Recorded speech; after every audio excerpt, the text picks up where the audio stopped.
तो सवाल यहां ये उठता है कि आखिर मॉस्को में ऐसा क्या हुआ जिससे समूची दुनिया की नजरों को टकटकी लगाकर देखने को मजबूर कर दिया, क्योंकि जो खबरों का खुलासा सामने आया उसे जता दिया कि मॉस्को में क्रेमलिन का किला ढाने की पूरी साजिश अब सिरे चढ़ती दिखाई दे रही है।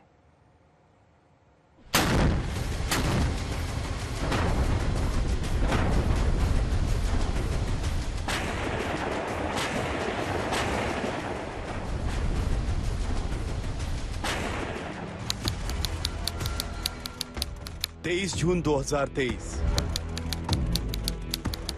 जगह रूस का रोस्तोव शहर।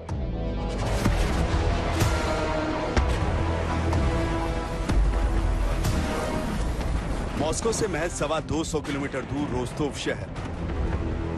पुतिन की प्राइवेट आर्मी यानी वैगनर ग्रुप बगावती तेवर के साथ रोस्तोव शहर की सड़कों को रौंद रही थी। अभी तक इस बर्बर आर्मी वैगनर के टैंक और गोला बारूद यूक्रेन पर बम बरसा रहे थे। जो लड़ाके यूक्रेन में तबाही मचा रहे थे वो खूंखार लड़ाके अब बागी हो गए थे और यूक्रेन की दिशा में बढ़ते कदमों का रुख अचानक मॉस्को की तरफ हो गया। यह बगावत का झंडा बुलंद किया था कभी रूस के राष्ट्रपति व्लादिमीर पुतिन के बेहद नजदीकी रहे येवगेनी प्रिगोजिन ने।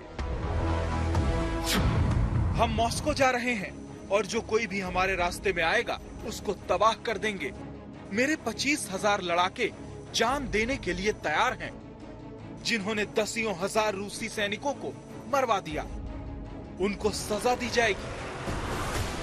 येवगेनी ने बगावती तेवर दिखाते हुए कहा था कि रूस के खिलाफ ये लड़ाई असल में उनके लिए इंसाफ की लड़ाई है।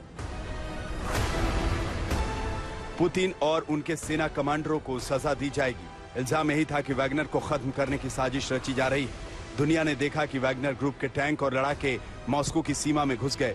रूस के शहर और मॉस्को से 215 किलोमीटर दूर रोस्तोव शहर पर कब्जा कर लिया। रोस्तोव पर भाड़े के सैनिकों के कब्जे से रूस की सांसें थम गईं।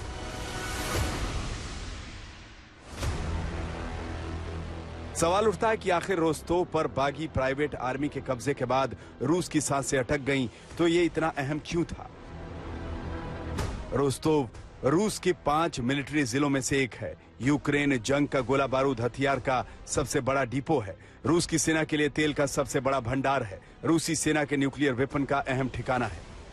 रोस्तोव के साथ साथ वोरोनेज शहर भी विद्रोहियों के कब्जे में आ चुका था। दोनों शहरों में लड़ाई छिड़ी हुई थी। तभी रूसी हेलीकॉप्टरों ने एक तेल डिपो पर बम बरसा दिए, क्योंकि रूसी सेना नहीं चाहती थी कि तेल का डिपो किसी भी सूरत में येवगेनी के लड़ाकों के कब्जे में पहुंचे। और बागी सेना इस पर कब्जा करने की कोशिश में थी ताकि यहां से टैंकों और जंगी गाड़ियों को ईंधन मिल पाए। लेकिन शाम होते होते बाजी पलटने लगी और रूसी एयरफोर्स की पहल से येवगेनी और उसके लड़ाकों को आखिरकार पुतिन के सामने अपना सिर झुकाना ही पड़ा।